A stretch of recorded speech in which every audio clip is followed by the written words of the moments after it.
زندگی کیسے گزارنی ہے۔ میرے نبی کی زندگی کا دوسرا رخ کہ بطور انسان زندگی کیسے گزارنی ہے، مرد عورت ہے، زندگی کیسے گزارنی ہے۔ پہلا رشتہ جو قائم ہوا دنیا میں وہ ہے خامد اور بیوی، حضرت آدم اور حوا کا نکاح ہوا۔ اللہ تعالیٰ نے عورت کو کمزور بنایا تو پہلے دن سے اس کو عزت اور احترام دیا تاکہ ساری زندگی اس کمزوری سے ناجائز فائدہ نہ اٹھایا جائے بلکہ اس کو عزت دی جائے۔ کہ آدم علیہ السلام کے لیے مٹی اکٹھی کی، پانی ڈالا، گوندھا اور ایک اسٹیچو بنایا اور ڈال دیا۔ جب وہ خشک ہوا اس میں روح ڈالی اور پھر وہ ننگے بدن تھے، پھر ان کو جنت کے کپڑے پہنائے اور جنت میں ڈال دیا۔ اس کائنات کا حسن بھی عورت سے ہے اور جنت کا حسن بھی عورت سے ہے۔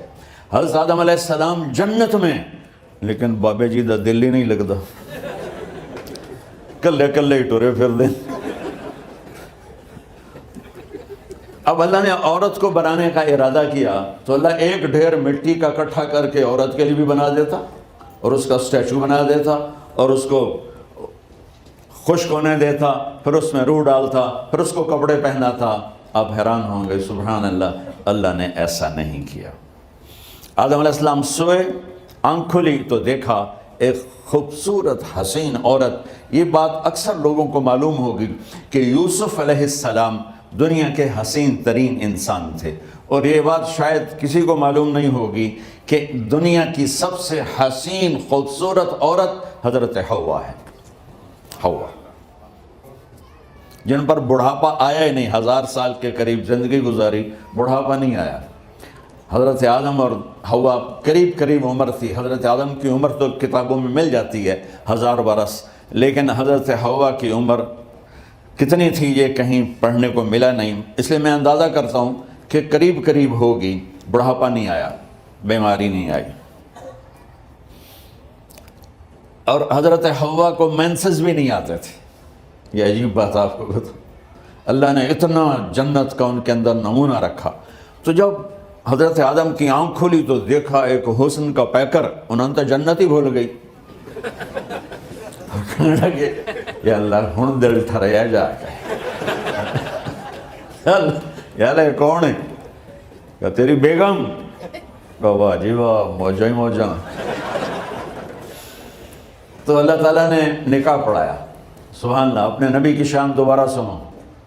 تو اللہ نے کہا آدم اپنی بیگم کا مہر ادا کرو۔ تو وہ پوچھنے لگے کیا مہر ہے؟ دیکھو ایک بات سنو، مہر کسی کی بیٹی کی قیمت نہیں ہوتی۔ $1 ہو یا $1 ٹریلین ہو، بیٹی کی کوئی قیمت نہیں ہوتی۔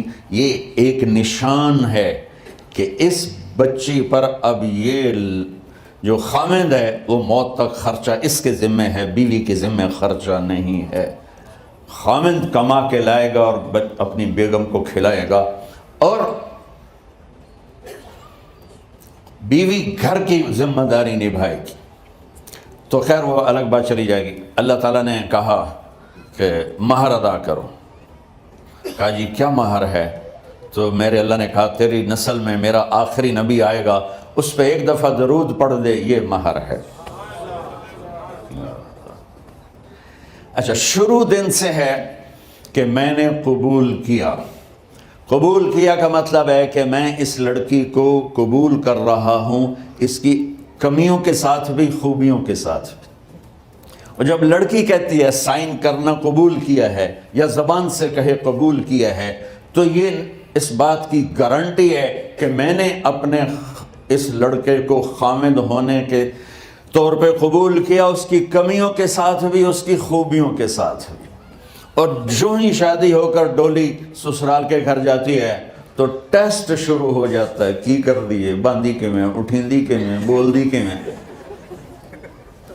اور اس میں بہت زیادہ نیگیٹو کردار ہے سسرال کا، کئی لڑکیوں کا، کیونکہ ہم نے اپنے نبی کی زندگی نہیں قبول کیا۔ یہ واجب ہے کہنا قبول کیا، کہ اس میں پیغام ہے کہ اب میں اس کی میں کوئی کمی ہے وہ بھی قبول کروں گی، کوئی خوبی ہے تو سر ماتھے پر۔ اور لڑکا کہتا ہے کہ میں اسے قبول کرتا ہوں، اس کی خوبیوں کے ساتھ بھی، کمیوں کے ساتھ بھی. یہ بات یاد رکھنا، پرفیکشن کبھی تلاش نہ کرنا، پرفیکشن کبھی تلاش نہ کرنا. اللہ نے 100 نمبر نہیں مانگے، 51، ایک نمبر اوپر ہو گیا. گناہ تمہارے 50 ہیں اور نیکی تمہاری 51 ہے، تو اس ایک پر ہم تمہیں جنت میں ڈال دیں.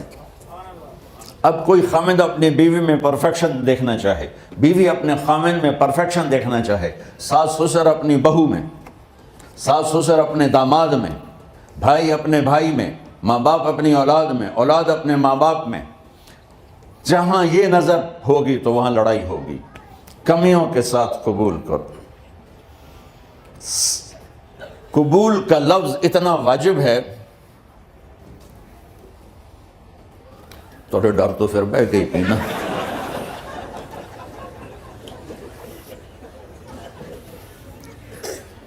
قبول کا لفظ اتنا ضروری ہے کہ اس کے بغیر نکاح ہی نہیں ہوتا.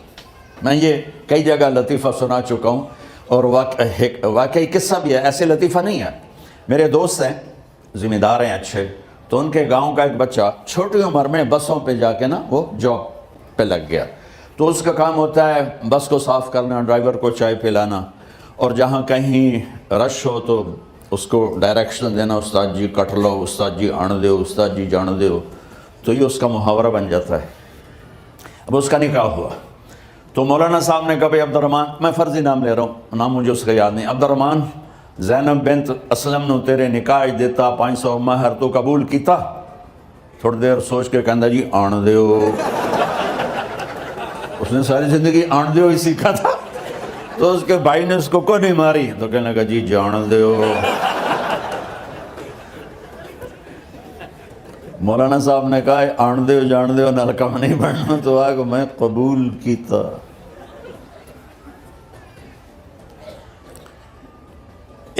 یہ بھی صحیح واقعہ سنا رہا ہوں. ایک نوجوان نے بیوی کو 3 طلاق دے دی کٹھی. اب ہو گیا پریشان، مولانا صاحب کے پاس گیا، کوئی میرے جیسا ہوگا. مولانا صاحب 3 طلاق دے بیٹھا، کوئی مسئلہ کا حرام. کہا جی کوئی رستہ حرام، کوئی گنجائش حرام. اس نے جیب سے موٹا سا لفافہ نکالا اور مولانا کے جا نماز کے نیچے ڈال دیا. کہ مولانا صاحب کوئی گنجائش؟ کہ ہوں تو سوچنا ہی پوے. کی آکھیا یہ تو اپنی بیگم نو؟ اس آکھیا جی میں آکھیا ہی 3 طلاق. اس آکھیا مبارک ہوئے طلاق نہیں ہوئی. میں آکھیا جی او کیوں ہے؟ آکھیا او جڑا یہ طلاق ہے عربی دا لفظ، اس سے چاکھنا پمدا ہے طلاق.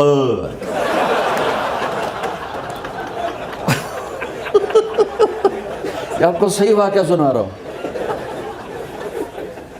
تو تم نے تو چھوٹے کاف کے ساتھ کہا ہے طلاق. او کاف تا کتے آلا ہے. موجاں کر ایک لفافہ ہو راوے تو چاہے ساری زندگی دا حلال کر دے. لفظ قبول اتنا ضروری ہے. تو میرے نبی نے 11 شادیاں کی، اللہ کی قسم شوق کی نہیں تھی. ما تزوجت وما زوجت الا بوحی من السماء نزل به جبریل. کہ لوگوں سن لو میری بات غور سے، مجھے عورت کی کوئی رغبت نہیں ہے. میں نے جہاں شادی کی، جہاں بیٹی کی شادی کی، پہلے اللہ نے آسمان سے جبریل بھیج کے حکم دیا، پھر میں نے قدم اٹھایا. تو پہلا رشتہ خامند اور بیوی ہے جو اس کائنات میں جڑتا ہے. یہ دنیا کا سارے رشتوں میں نمبر 1 رشتہ ہے، سب سے خوبصورت رشتہ ہے، سب سے اہم رشتہ ہے، سب سے بڑا رشتہ ہے. والدین کے لیے چند آیات ہیں، اولاد کے لیے چند آیات ہیں، بہن بھائیوں کے لیے چند آیات ہیں، خامند اور بیوی کے لیے سینکڑوں آیات ہیں، سینکڑوں. تو اگر آپ اپنے گھروں میں کامیابی دیکھنا چاہتے ہو، اپنے گھر کو ہاؤس کی بجائے ہوم دیکھنا چاہتے ہو، خوشی کا اگر آپ اسے گہوارہ بنانا چاہتے ہو، اللہ کی قسم ڈگریوں سے نہیں ہوگا، محبت سے ہوگا. میرے نبی سے پوچھا گیا یا رسول اللہ اسلام کا سب سے مضبوط عمل، نہیں میرے نبی نے سوال کیا، بولو بھائی اسلام کا سب سے مضبوط عمل کیا ہے؟ صحابہ نے کہا نماز. نہیں سبحان. ابھی میں نماز کی کتنی اہمیت بتا چکا. انہوں نے عرض کیا جہاد. آپ نے فرمایا نہیں. تو صحابہ نے عرض کیا روزہ؟ آپ نے فرمایا نہیں. اللہ کہ یا رسول اللہ حج؟ آپ نے فرمایا نہیں. تو سارے صحابہ حیران ہو گئے، یا رسول اللہ نماز، جہاد، روزہ، حج، تو پھر کیا ہے؟ اب سننا سارے بہن بھائی، مستورات، بچے بچیاں. آپ نے فرمایا اسلام کا سب سے مضبوط اور بڑا عمل ہے آپس میں اللہ کے لیے محبت کرنا. اگر آپ اپنے گھروں میں حسن دیکھنا چاہتے ہو تو ایک دوسرے سے محبت کرو، اظہار محبت کرو. اور محبت کے پیدا ہونے کے لیے بہت ساری چیزیں ہیں، لپیٹ کے دو میں کر دیتا ہوں. دو میں: بیوی کی خوبی دیکھو، کمی نہ دیکھو. خاوند کی خوبی دیکھو، کمی نہ دیکھو، پہلی بات. دوسری بات، اس زبان سے زہر نہ اگلو محبت کے پھول. اس زبان سے کڑوے جملے نہ ہوں، طنز نہ ہو، ٹونٹنگ نہ ہو، بیزن نہ کرو، انسلٹ نہ کرو، تو آپ کے دل جڑ جائیں گے. یاد رکھو، شکلوں سے زندگی آباد نہیں ہوتی، زندگی اخلاق سے آباد ہوتی. تو اپنے گھر سے ٹونٹنگ نکال دو. نہ کہا کا مطلب ہے بارش کا زمین میں جذب ہو کر یکجان ہو جانا. دو زندگیوں کا محبت میں جذب ہو کر یکجان ہو جانے کو نکاح کہتے ہیں. نہ کہا آنکھوں میں نیند کا اتر کے سلا دینا. نہ کہا خاوند اور بیوی کا ایسی محبت دینا کہ چین کی نیند آ جائے. نہ کہا اعتماد کرنا، بھروسہ کرنا. خاوند بیوی پہ بھروسہ کرے، بیوی خاوند پہ بھروسہ کرے. اے نوے لوگ کے فون چیک ہو رہے ہوئے، کال کتنے کی تھی، کال کتنے کی تھی. عزت دو، اعتماد کرو. چوتھا مطلب، درخت کا چھاؤں بنا دینا. نہ کہا میاں اور بیوی، خاوند اور بیوی کا محبت کی ایسی چھاؤں بنانا کہ اس کے نیچے اولاد کا پودا خوبصورتی سے پیدا ہو سکے.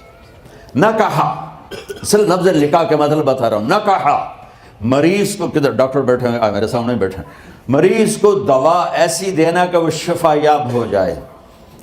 آپس کے ایسے تعلق بنانا کہ زندگی کو شفا مل جائے. میرے بھائی بہنوں، میں آپ کو اپنے نبی کی زندگی بتا رہا ہوں. میرے نبی نے 11 شادیاں کی. اللہ ذوالجلال کی قسم، صرف ہمیں زندگی سکھانے کے لیے کہ گھر کی زندگی کیسے ہوتی ہے اور اولاد کو کیسے پالا جاتا ہے. اب لوگ کیا مجبوریاں ہیں کہ عورت بھی جاب کرتی ہے، مرد بھی جاب کرتا ہے. عورت کی سب سے بڑی جاب اپنی نسل کو پالنا ہوتا ہے. جب یہاں ٹائم نہیں ملتا بچے کو، نہ ماں سے ملتا ہے نہ باپ سے ملتا ہے، تو پھر وہ جنگل کا پودا بن جاتا. یہ تو وینکوور ہے. فیصل آباد کی بات سناتا ہوں. میرے بچے جس اسکول میں پڑھتے تھے ان کے پرنسپل سے میری دوستی تھی. میں ملنے گیا ایک دن، تو کہنے لگے جی عجب واقعہ ہوا ہے کہ یہاں 2 بچے پڑھتے ہیں، ان کی ماں بھی ڈاکٹر ہے اور باپ بھی ڈاکٹر ہے. تو وہ دونوں آئے ہیں میرے پاس کہ ہمارے بچوں نے 3 دن ہو گئے ہیں گھر میں کھانا نہیں کھایا، تو ہم پریشان ہیں، ہمیں بتاتے نہیں. کائنڈلی آپ پوچھ کے بتائیں کہ وہ کھانا کیوں نہیں کھا رہے. ایک باری کر کے بھی کھا دو.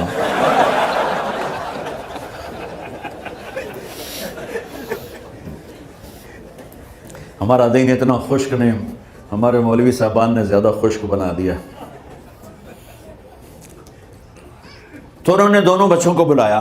سننا، سارے فیملیز بیٹھے ہو جہاں میں فیملی کی زندگی کو فوکس کر کے نبی سے جوڑ کے بتا رہا ہوں، طارق جمیل کے تجربے نہیں بتا رہا. دونوں بچوں کو بلایا. بیٹا آپ کھانا کیوں نہیں کھا رہے؟ کہا جی ہم اپنے ممی اور بابا کے سامنے نہیں بتائیں گے. تو انہوں نے دونوں کو باہر بٹھا دیا. پھر پوچھا اب بتاؤ کیا مسئلہ ہے؟ ان کا سر ہم صبح جب ناشتہ کرتے ہیں تو ہمارے ممی ڈیڈی سو رہے ہوتے ہیں، ہماری ان سے ملاقات نہیں ہوتی. جب ہم اسکول سے واپس آتے ہیں تو ممی ڈیڈی اپنے میڈیکل کالج میں ہوتے ہیں، ہاسپٹل میں ہوتے ہیں، تو ہمیں ان کو دیکھنے کا موقع نہیں ملتا. شام کو جب ہم کھانا کھاتے ہیں تو یہ دونوں اپنے پرائیویٹ کلینک میں ہوتے ہیں، تو ہم ان کو دیکھ نہیں پاتے. پورا ہفتہ گزر جاتا ہے، ہمیں ماں باپ کی شکل نظر نہیں آتی. تو ہم نے اسٹرائک کی ہے کہ ایسے ماں باپ کی روٹی کیا کھانی جو اپنی شکل بھی نہ دکھا سکیں. تو اس لیے ہم نے کہا ہم نے بائیکاٹ کیا ہے، گھر میں نہیں کھانا ہے، تو ایسی لائف مت بناؤ۔ یہاں ایک بہت بڑا چکر شیطان دیتا ہے، بڑی گاڑی لے لو، $100 کی قسط تو ہے، اور بڑا گھر لے لو، $200 یا $100 کی قسط تو ہے، پھر میاں بھی کام کرے، بیوی بھی کام کرے، جو کہ بڑا گھر باقی رہے، تو خوشیاں تو مٹ گئیں۔ جو ڈبل جاب کرے گا، پھر ڈبل جاب کرتے ہیں، ڈبل جاب کرنے والا بیچارہ تھکا ہوا ذہن لے کے آتا ہے، وہ کیسے ٹائم دے گا اپنے بچوں کو خوشی کے ساتھ؟ جو ماں جاب کر کے آئے گی، پھر کھانا پکائے گی، وہ جب اتنی تھک جائے گی تو اپنے بچوں کو کھلا ٹائم کیسے دے سکے گی؟ پوری کائنات کی ذمہ داری تھی میرے نبی کے سر پر، اور آپ اس کے باوجود روزانہ حسن حسین کے لیے وقت نکالتے تھے۔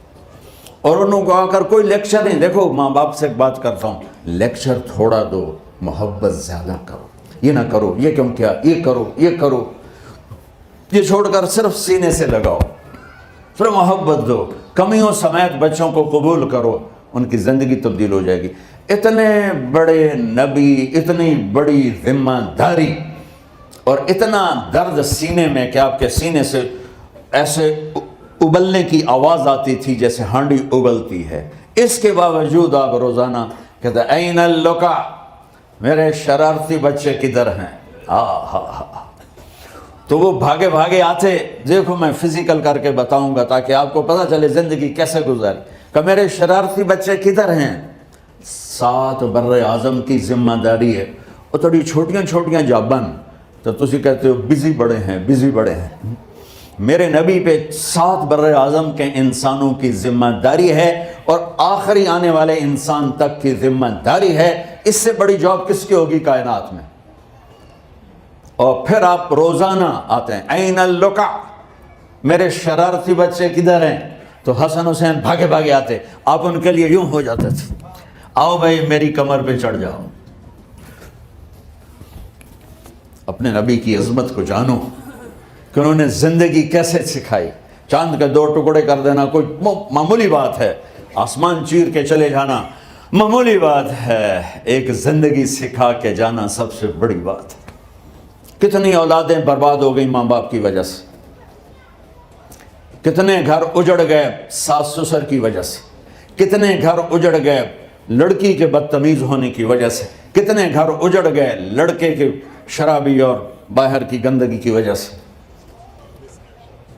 زندگی سیکھو۔ یہ اتنے بڑے نبی ہو کر آپ یوں ہو رہے ہیں جیسے میں نے آپ کو کر کے دکھایا، دونوں کو اوپر بٹھا لیتے اور کمرے میں چکر لگاتے تھے، پھر یوں کر کے پوچھتے تمہارا اونٹ کیسا ہے، پھر دونوں کو اتار دیتے اور اپنی نواسی زینب جن کو حضرت علی کی وراثت ملی، کس کی؟ علم کی، فصاحت اور بلاغت کی، ان کو کمر پہ بٹھا لیتے اور اکیلی زینب کو پورے گھر میں چکر لگواتے تھے۔